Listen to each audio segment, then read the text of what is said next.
কলকাতা নির্বাচনের শেষ দফায় কলকাতা উত্তর কেন্দ্রের বিজেপি প্রার্থী তাপস রায়ের সমর্থনে রোড শো করেন প্রধানমন্ত্রী নরেন্দ্র মোদী। সঙ্গে ছিলেন সুকান্ত মজুমদার, শুভেন্দু অধিকারী এবং দমদমের বিজেপি প্রার্থী শিলভদ্র দত্ত।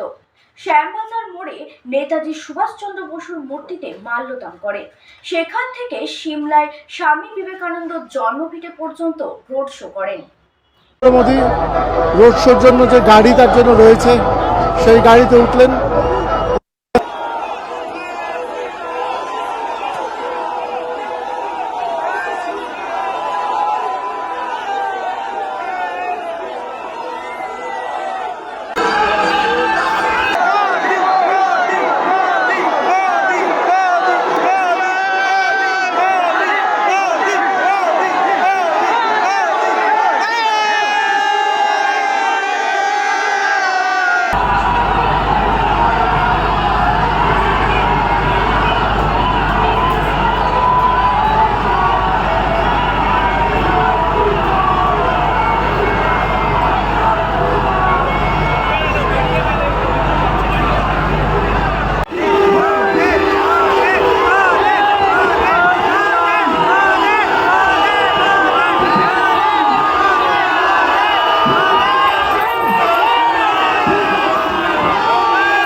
দেখতে থাকুন নিউজ প্রাইম টাইমস, আপনাদের সাথে, আপনাদের পাশে।